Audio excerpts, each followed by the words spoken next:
और अब वक्त है फटाफट खबरों का। सबसे पहले आपको दिखाते हैं देश की बड़ी खबरें देश टॉप 10 में।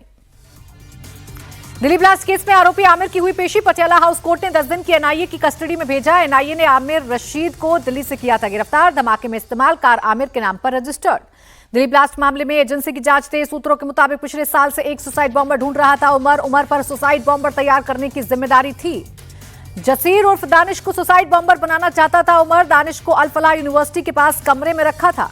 आतंकी शाहीन को लेकर बड़ा खुलासा। यूपी के 3 शहरों में शाहीन के बैंक अकाउंट मिले। करोड़ों का हुआ लेन देन। शाहीन वीडियो कॉल पर चलाती थी जिहादी क्लास। व्हाट्सएप ग्रुप में 100 से ज्यादा लोगों को जोड़ा गया था। कट्टरता का पाठ पढ़ाते थे शाहीन और भाई परवेज। युवाओं को आतंकी बनाने के लिए करते थे भड़काऊ बयानबाजी। फरीदाबाद टेरर मॉड्यूल मामले की जांच तेज। क्राइम ब्रांच ने अल फलाह यूनिवर्सिटी के चेयरमैन जावेद अहमद को पूछताछ के लिए समन भेजा। अल फलाह यूनिवर्सिटी पर बुलडोजर एक्शन की तैयारी। जांच के बाद गिराया जा सकता है अवैध निर्माण। सूत्रों के मुताबिक सरकारी और ग्रामीण रास्तों पर यूनिवर्सिटी का कब्जा।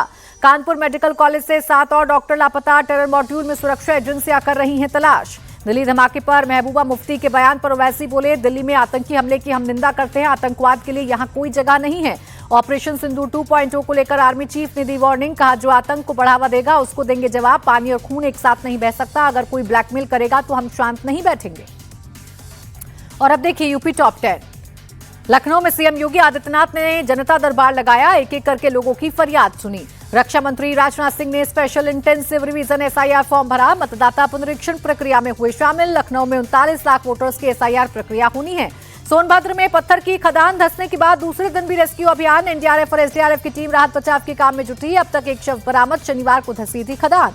लखनऊ, कानपुर, देवबंद और मुरादाबाद समेत कई शहरों में एटीएस का छापा। 1 दर्जन से ज्यादा संदिग्धों से पूछताछ। शाहीन और परवेज के संपर्क में होने का खुलासा। यूपी के शाहजहांपुर में एसटीएफ का बड़ा ऑपरेशन। लूटपाट के 5 शातिर बदमाशों को दबोचा। खूंखार बदमाश अब्बास गाजी के सीने पर मारी गोली। बदमाशों की गोली लगने से एक जवान घायल।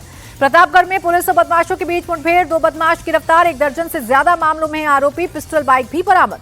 मुरादाबाद में मनचलों का आतंक। नाबालिग छात्रा से साइकिल सवार अधेड़ उम्र के शख्स ने की अश्लील हरकत। सीसीटीवी में कैद हुई घटना। आरोपी की तलाश में जुटी पुलिस।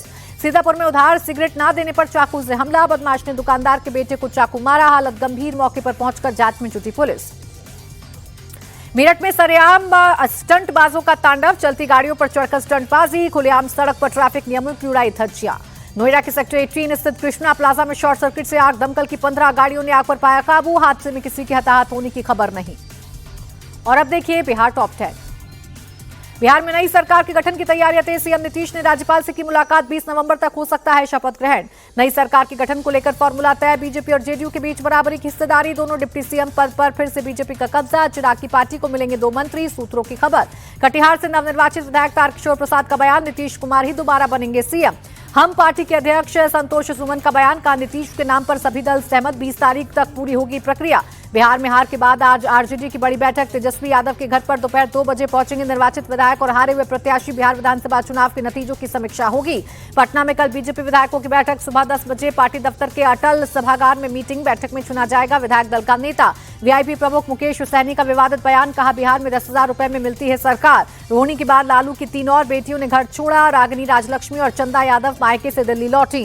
रोहिणी के अपमान पर भड़के तेज प्रताप। कहा, जिन लोगों ने मेरी बहन का अपमान किया उन जयचंदों को जमीन में गाड़ देंगे। रोहिणी के घर छोड़ने पर जीतनराम मांझी ने जताया दुख। लालू परिवार के हालातों पर जताई चिंता। और अब बाकी राज्यों की खबरें राज्य टॉप 10 में। टीएमसी सांसद कल्याण बनर्जी के आरोपों की जांच तेज। दोपहर 2 बजे बंगाल के राजभवन में चलेगा तलाशी अभियान। टीएमसी ने राजभवन में गोला बारूद की मौजूदगी का आरोप लगाया था। बाला साहेब की पुण्यतिथि पर उद्धव ठाकरे ने दी श्रद्धांजलि। शिवाजी पार्क में अर्पित किए श्रद्धा सुमन। महाराष्ट्र के छत्रपति संभाजी में पीएमओ का फर्जी सचिव गिरफ्तार। सीएम फडणवीस के कार्यक्रम में फर्जी अधिकारी बनकर घूम रहा था। पुलिस ने एक साथी को भी हिरासत में लिया।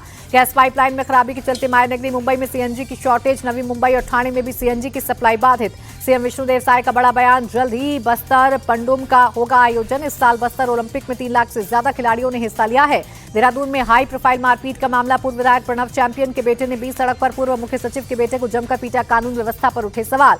ओवरटेक करने को लेकर हुआ था विवाद। मारपीट के दौरान जमकर चले लात घूसे। पिस्तौल लहराते हुए जान से मारने की धमकी। केस दर्ज कर जांच में जुटी पुलिस। गुजरात के गांधीनगर में अतिक्रमण के खिलाफ बुलडोजर एक्शन। सरकारी जमीन पर बनी अवैध दरगाह को किया गया ध्वस्त। दिल्ली के अक्षरधाम इलाके में भी प्रदूषण बढ़ा। AQI 382 दर्ज। धुएं की सफेद चादर में छिपा अक्षरधाम मंदिर। दिल्ली के शिवाजी एनक्लेव में सफाई अभियान। मंत्री आशीष सूद की मौजूदगी में चलाया गया अभियान।